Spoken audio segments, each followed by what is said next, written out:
Welcome to Joy on Paper Live, a program for writers and those who dream of writing, and for everyone who wants to know the story behind the book. And today I have a guest who knows a lot of stories about a lot of books. So she is my very special guest, Jessica Case, Deputy Publisher of Pegasus Books. Wow. Hi, Jessica. Hi, PatZi. Good to see you. Oh, it's great to see you again. This is so much fun. As you know, when I sent you a message, ninth anniversary of Joy on Paper, the radio program, and now on St. Patrick's Day, 9 years later, I launched this live webcast for YouTube. And it's so exciting because you know more than anybody in the book business, you have to keep promoting books. The authors need help all the time, and there are so many wonderful books out there. And readers need suggestions. I know that's what you love to do, and that's what you've devoted a long time to this. Yes. Yes, exactly. Explain your position and wow, wow, a deputy publisher. How did you start off? That was quite a few years ago now. Although you look Yeah. so young, I was going to say to myself, well, she looks, like about 22 years old. So, Yeah. I'm definitely not 22, but soft lighting, right? The story of Pegasus is a exciting one. So we had our first book come off press in April of 2006, and my partner, Claiboerne Hancock, founded Pegasus about 6 months before that, and he's the publisher of Pegasus. And then I came on about 6 months later. Since that first book came out, we've really grown the list tremendously. I think we did about 8 new books that first season. Now we do about 8 new books every month. Which we've kind of, even though the industry has gone through a lot of changes since then, I think, we might all remember back in 2006, there was no Instagram, there was no Twitter. Kindle, the device, hadn't yet been brought to market. And so, we've been nimble and able to adapt throughout the industry, but still stay true to our editorial vision, publish books that we think are important.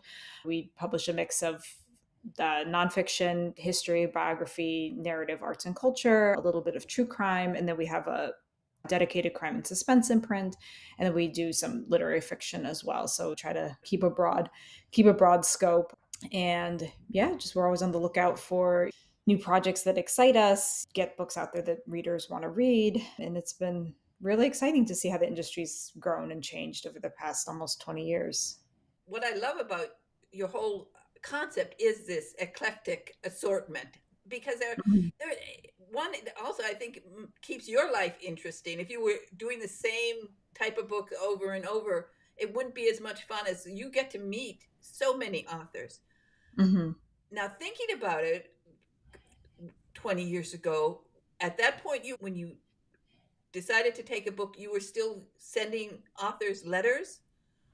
They got mail, or you Um, were already doing emails. Did you Yeah, ever there have was there was email, but not necessarily Pegasus. When I first started in publishing, we would receive submissions. We would get like the printout, the box of paper from an agent, and the submission queries were done that way. So, yeah, it's been interesting to see how that changes right now. Obviously, submissions are all virtual. Even media, when we would send out printed galleys, finished books. And now media, they still want digital galleys. Sorry, they still want printed galleys and finished books, but on request only. No more cold mailings. Everything's done. They'll take digital galleys now, which in some ways is better. It's a little less wasteful, more cost effective. Yeah, it's interesting to see how things change and adapt.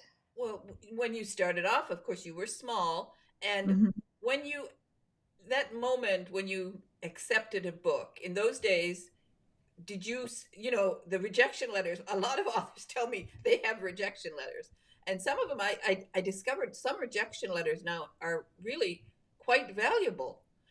And unfortunately, so many authors, when they got those rejection letters, they just crumpled them up.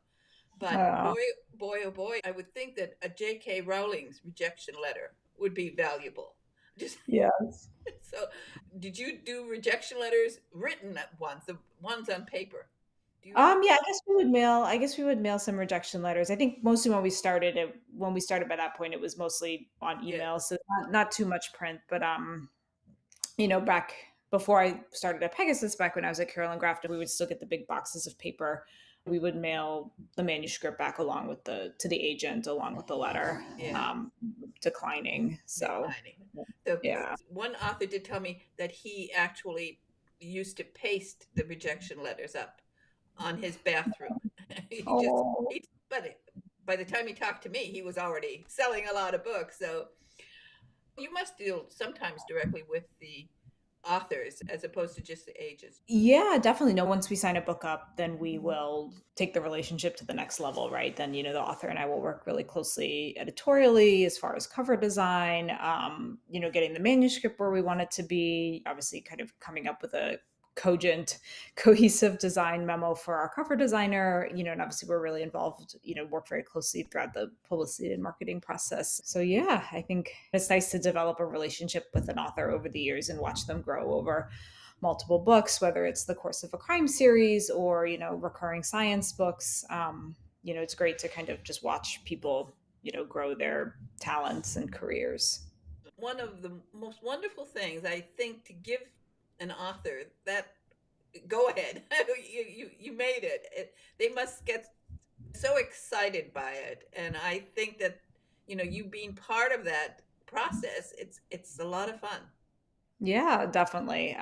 Yeah, there's so many kind of exciting points, when you obviously first get the deal, then when, you maybe see, I think a big watershed moment for a lot of our writers is when they see it typeset for the first time, right? Because then it's not just a Word doc, right? It's now set and designed in type. And then, of course, when you open the box of books, when they land, on your doorstep, that's exciting. That's kind of the ultimate moment. So And of course, as you said, you're in it for the long run. You want to help authors create a career. If you can help them to succeed, it's very important process for a publisher.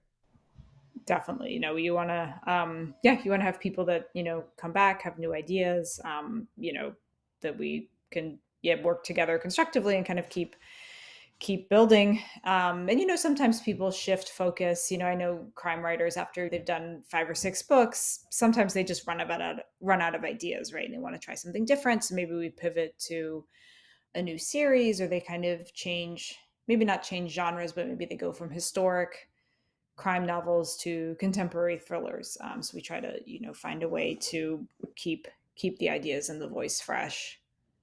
And when the authors finally get the deal and you're talking to them, how often do you interact with them? Right. So, a lot of times with a nonfiction book, the book has to be written still. So they might go off and they won't deliver the manuscript for about a year, and we'll be in touch, as they send chapters in or they finish their research trip. And then, a year, 18 months later, when the book is delivered, then we'll really start to get into the nitty gritty. With the novel, usually it's written already. So then we'll kind of get started with the editorial process. We'll probably also start talking to them about cover design. I'll have them go out to their local independent bookstore, Barnes and Noble, their library, and start looking at books and sending me links or photos. I love the aesthetics of this book. I love the looks of these books here, love the font, hate the color, so we can kind of try to get our designer started. Because as we all know, you're not supposed to judge a book by a cover, but everybody does. And it's, obviously the primary marketing tool for the book. So we want to try to get that right away. So that's kind of the next phase of the process, between the editing and then starting um, working on the cover design process. And do you as a company ever have author events? Do you Mhm. bring people to New York ever? We don't do author travel. So usually we'll focus locally. If the author is obviously based in New York or, wherever their local hometown is, right? So if they're based in Baltimore, we'll try to do an event at the Ivy bookstore, which is a great independent there. Or if they do have travel plans, we'll try to work it out to do an event at the bookstore in the area. Bookstore touring has become not a great return on investment for the publishers or the authors, just because, everyone is so overscheduled now. It's just kind of a difficult thing to pull off. Of course, if we get a huge booking or if someone was invited on Good Morning America or the Today Show, obviously we would figure out how to get them here. But luckily, a lot of that stuff can be done in studio now, or I'm Exactly. sorry, in the home studio now.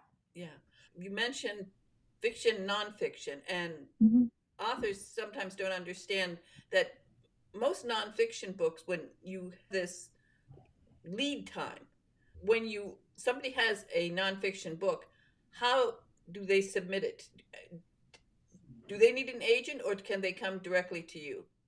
But usually they would have an agent and they would have a proposal crafted, kind of an overview of the book they wanted to write, usually a pretty detailed outline, sample chapters, some comparable titles, kind of the whys and the whys and the wheres of why they think they're the person to write this kind of book, whether it's, a science book or true crime or something like that. Then, they would work on the proposal with their agent and then, send it to me and a bunch of other publishers.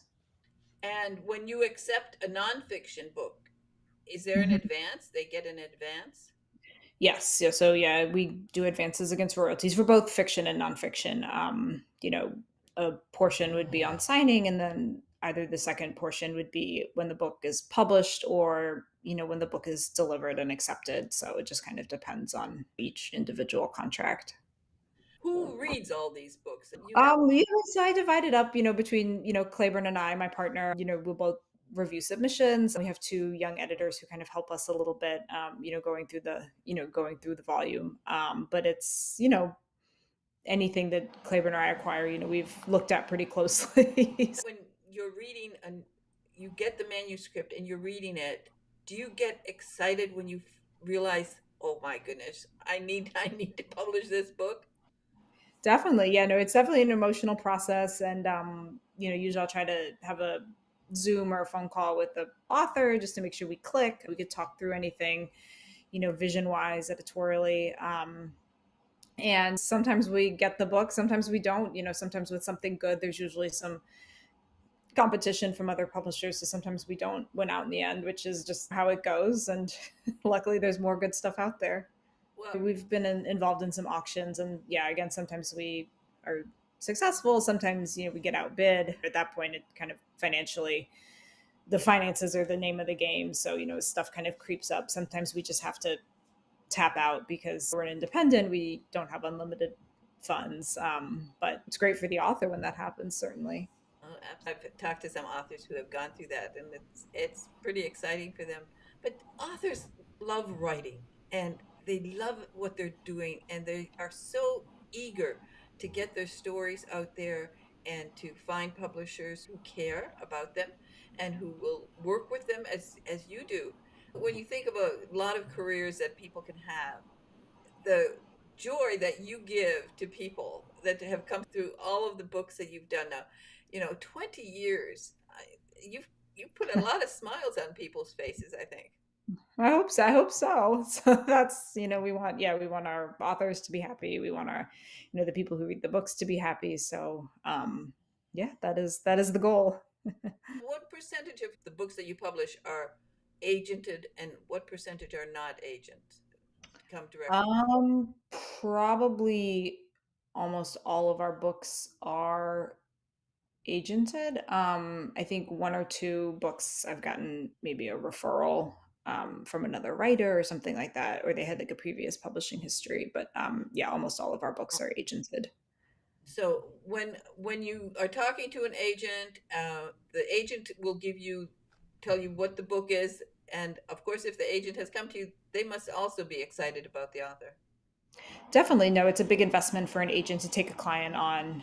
They spend a lot of time helping them craft the proposal. They might do some editorial work with the author directly, kind of get the manuscript or the proposal up to a certain level before submission. It's a big investment on their part. And, a good agent will know lots of different editors. They'll know what we're looking for, not just me, but any other editors. They'll know kind of what their tastes are, and they'll send a pitch and a query, and then do some follow up, and hopefully something connects.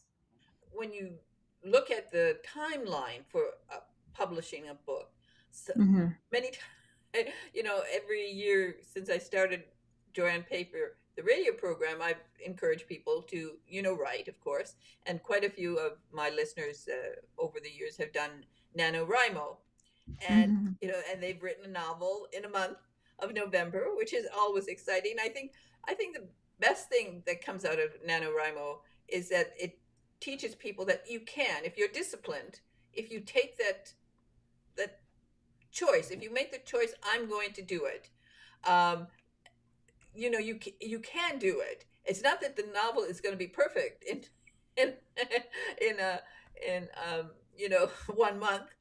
30 days. November's it doesn't even have that 31 days. It's got 30 days. Yeah. My goddaughter had been doing it for quite a few years, and she always finished. She encouraged me to tell her. I said, November, I'm cooking, I'm baking.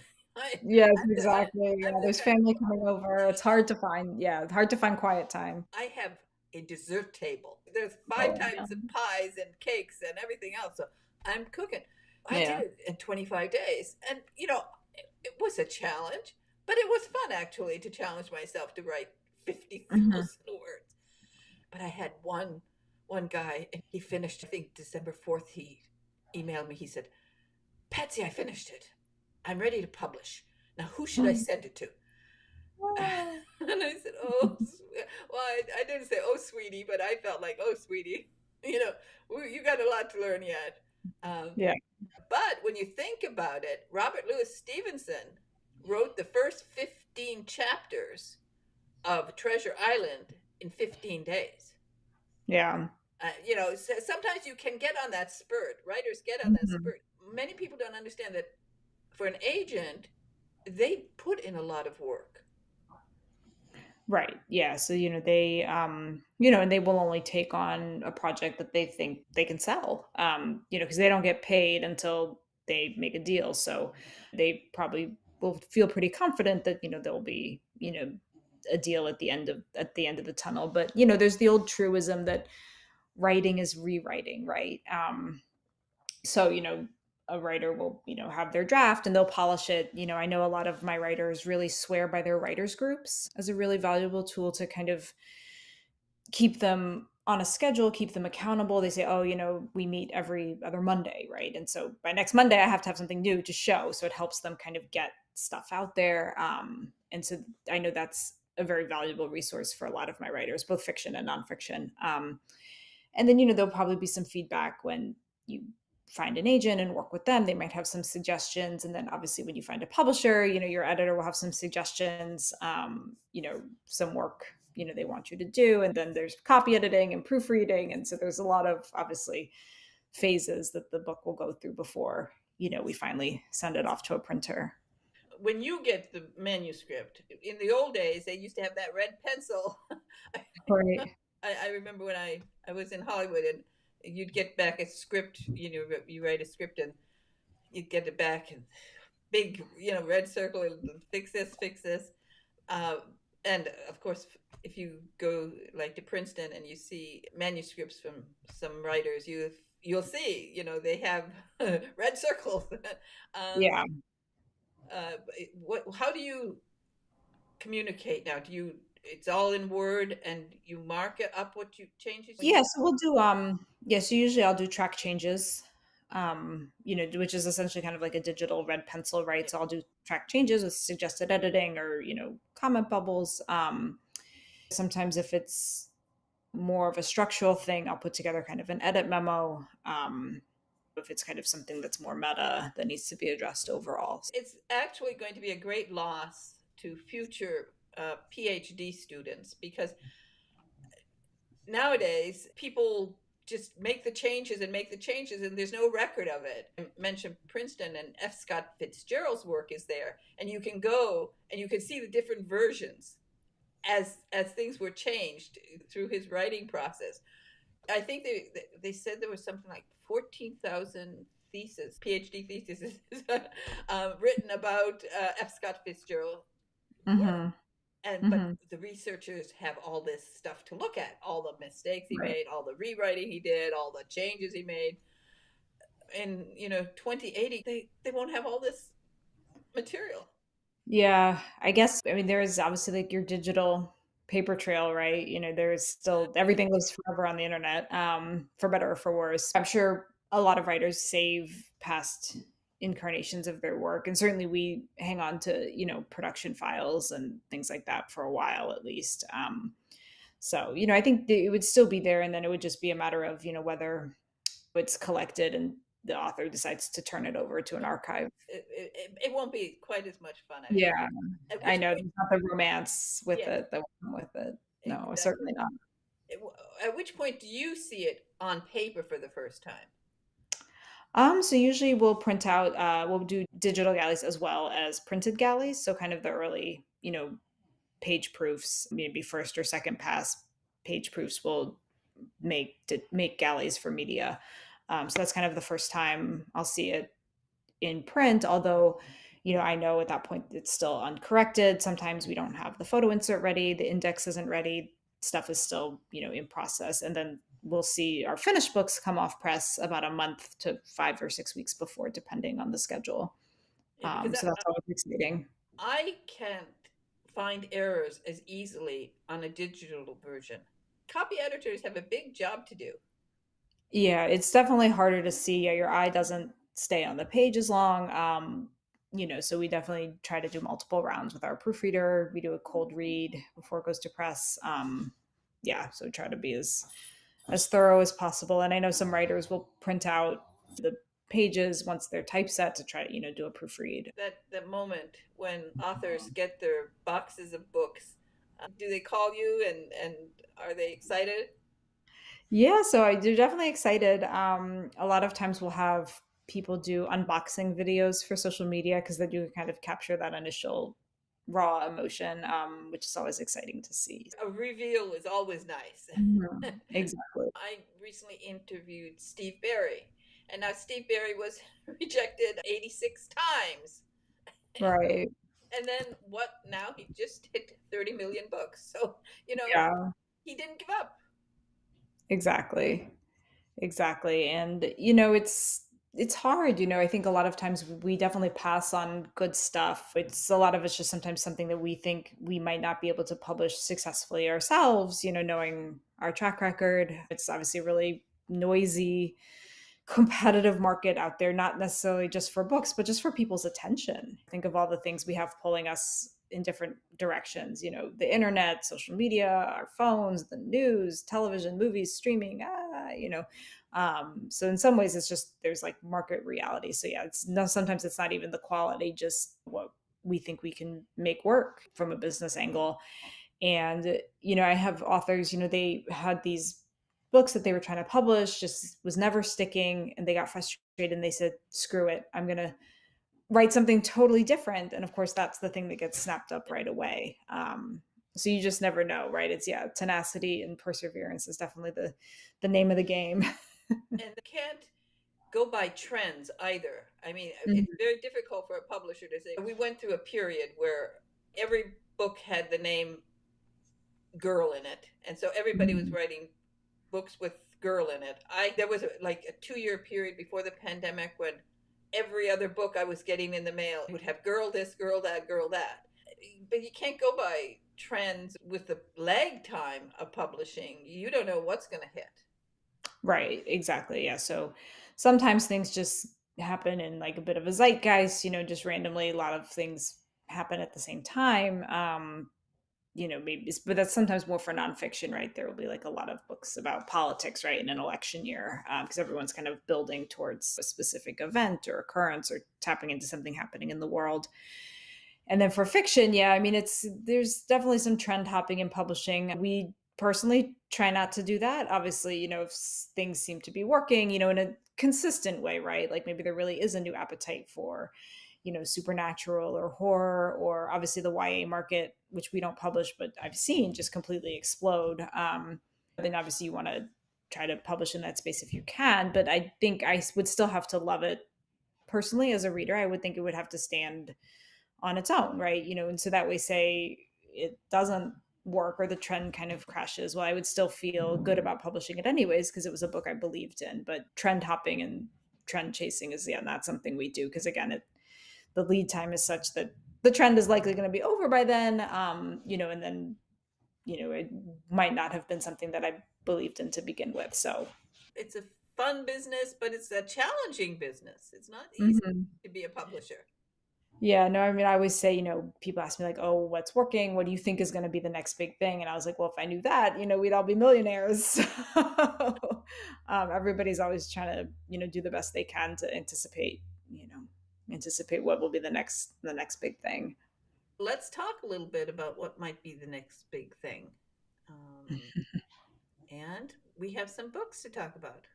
Yeah. So this one is a nonfiction book, A Chance to Harmonize. And Cheryl Kaskowitz is a music historian, and she tells the amazing story of the music unit, which was part of FDR's New Deal program. And it sent around a team of people to record and document and bring out performances of American folk music. And this happened during the Great Depression. They really focused on the housing and settlement units, where people had moved to because they had lost their homes. So it was a way both to capture this very unique and vibrant slice of American music and music culture, but it was also a way to foster a sense of community because people were really suffering, right? They had lost their homes, they'd lost everything, they were in a new place.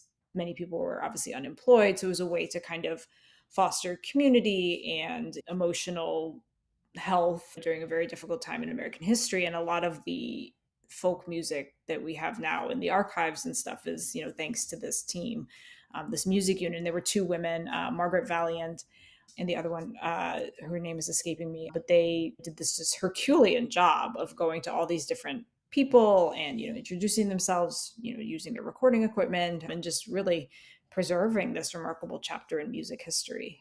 Well, I would love to talk to them because I love bluegrass music and the Mhm. bluegrass music that they recorded during the Depression years. They went out Mhm. and they recorded these.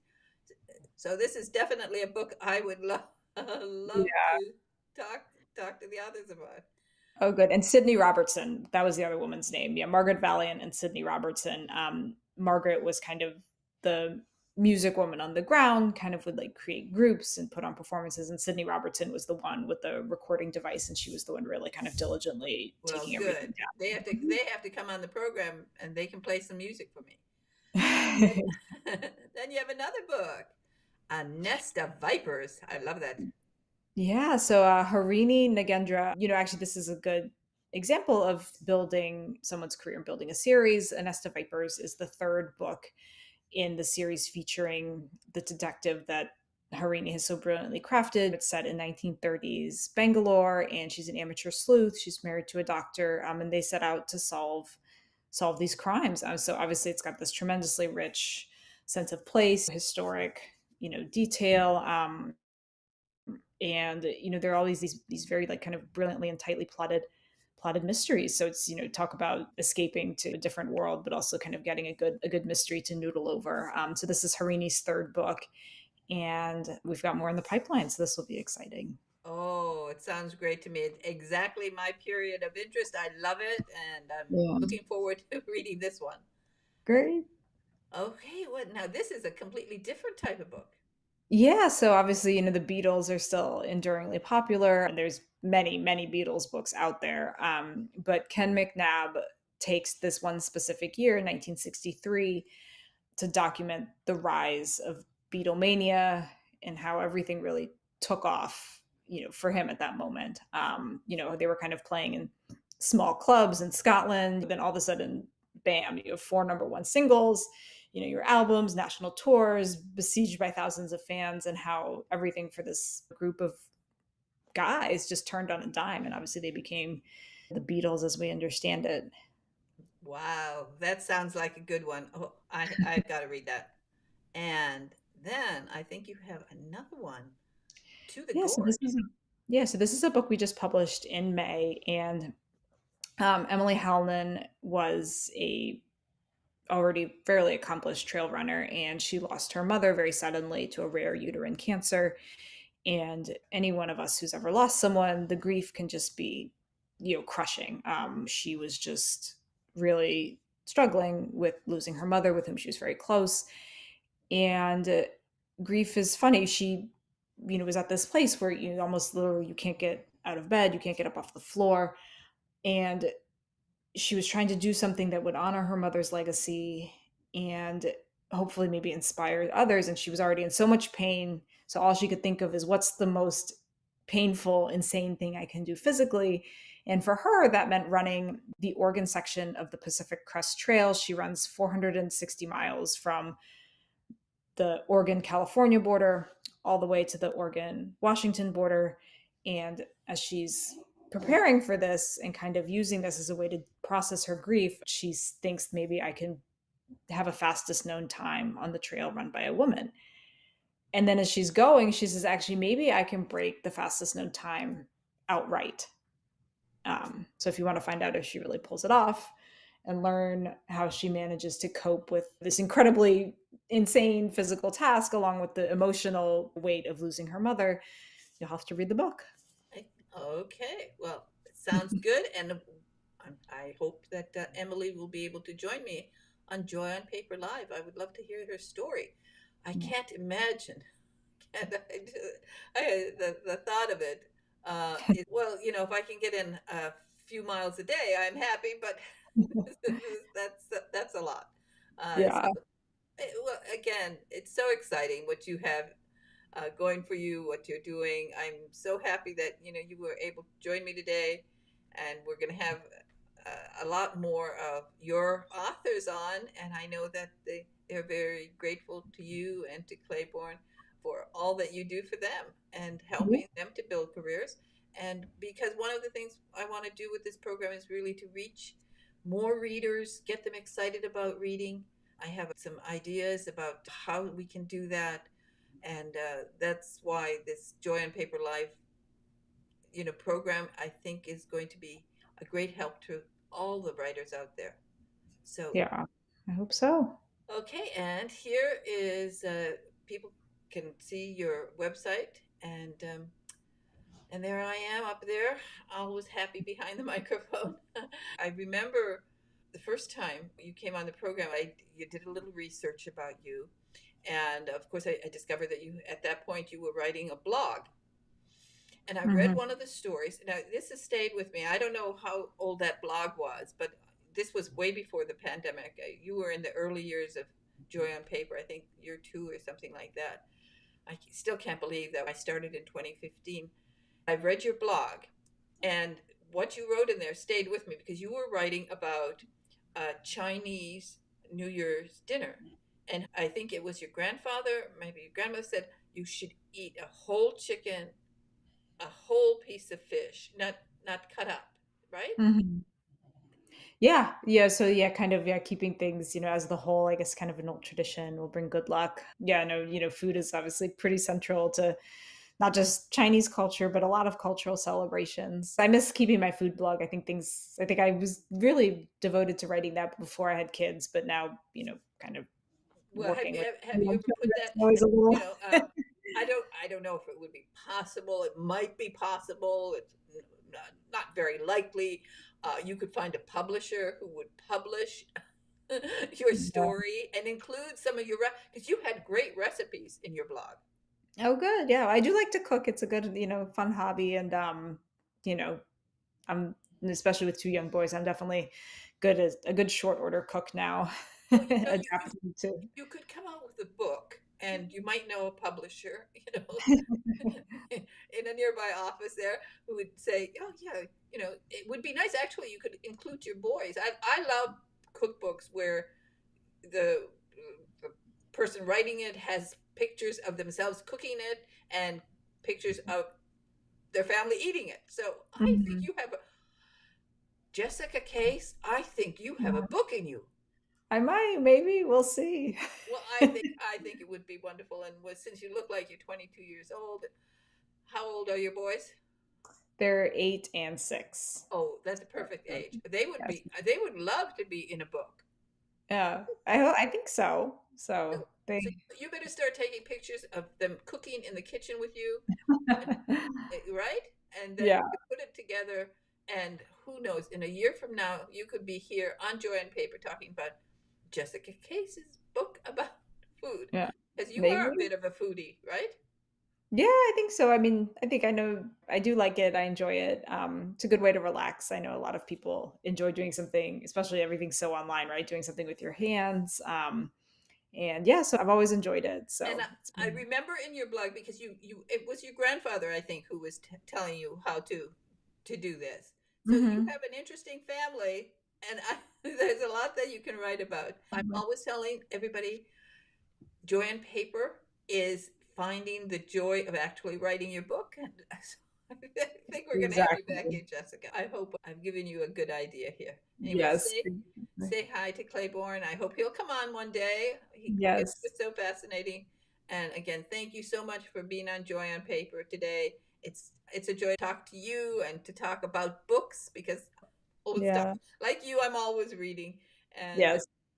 we it is a joy, isn't it? It's, Yes, it is. No, it's hard to, yeah, it's hard to imagine a kind of a more, happy job, day to day. So, yeah, exactly, exactly.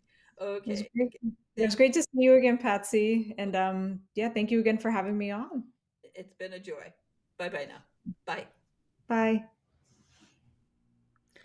Okay, all of the books that Jessica discussed are available online at Amazon, Barnes and Noble, and I've invited all of the authors to join me, so you can come back and check it out. I'm going to invite all of them on the program because, well, they're all interesting books, and I can't stop. I can't help myself. I just love to read.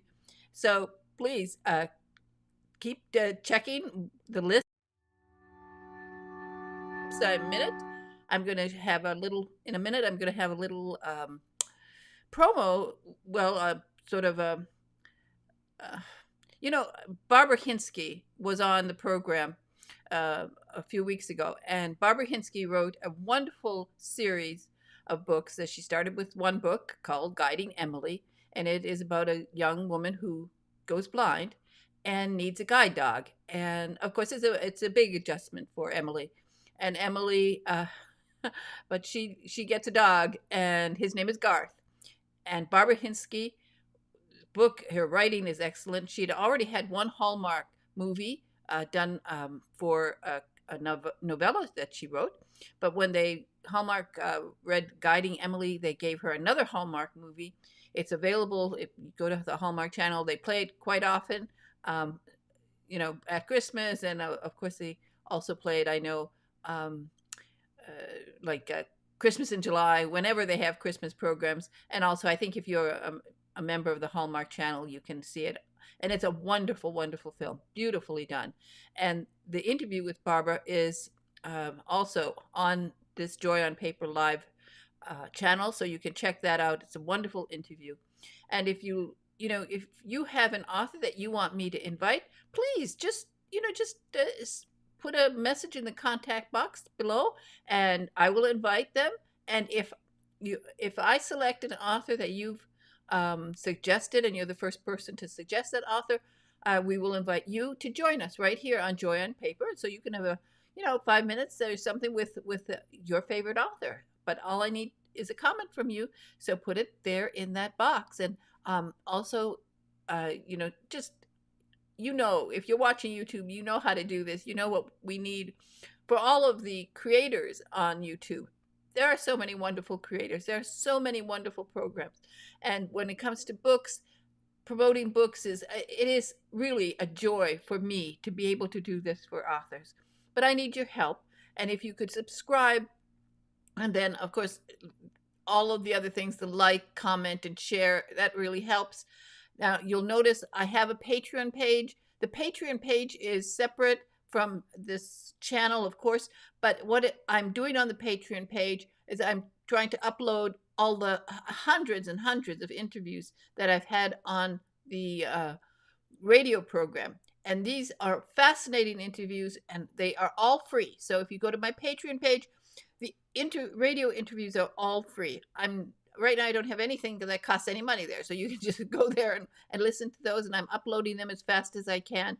And that's one of the reasons I need you to help support this YouTube channel, so that I have a little bit of time, and I can get more of these interviews up, because they will inspire you. Every author that I speak to, and over the years, now 9 years, and I've talked to 12 Mystery Writer of America Grandmasters. I've talked to so many global best-selling authors, over 300 New York Times best-selling authors, But I also talk to lots of indie authors, people who are just starting off in the business, people who have just written their first book, and also I also like to have a lot of memoirs. We have children's books. We have books that will inspire you. So if you are one of those people who are dreaming of writing, you should check out my radio interviews on the Patreon page. They're free of charge. There's a little $5 thing if you want to donate $5. That's one thing. But I don't ask. I never have asked and never would ask authors or publicists or publishers for money. And if they want to put $5, they can put $5, but that's the maximum that they can do, because everybody's stretched enough, and there's so many schemes that people put out there. Now I don't like that. That's why I'm giving the radio interviews free, and you can go there to my Patreon page, and I'm going to start uploading like 10 a week, just because I have this backlog of interviews. So that's free, but please, if you could, just subscribe. It would really help, because in the end, it's all numbers. And now I'm going to show a little promo I did for the blind, because I was inspired by Barbara Hinsky and her book Guiding Emily. It's a wonderful series. There are 5 books in the series, and you really have to read them. And as I said, it's just wonderful. So I did this little promo for the blind, so that you can find places. I have a list there of places you can donate money, because those of us who can see and can read, and we have so many people out there who can read, but they don't read. And so that's why I do this program, because I want to encourage them to read and find books that they will enjoy. Now, like, I'm sure everybody out there, I think the Beatlemania book, it sounds so good, and I'm so eager to read it and to get it, and then to have the author on the program. So keep checking back on this channel and see which authors you might not think that you'll like a book, but sometimes it's just listening to the author and realizing how much fun they had writing the book. And if they have fun writing the book, you can be sure that there's something in that book that will grab you. So check out some of the other interviews here. I've already had so many different ones from mysteries and histories and all of this. So please check it out, and that would be lots of fun for me and for for you and everybody. So subscribe, comment, like, and share. And now watch this. It's just a short promo to help support the blind.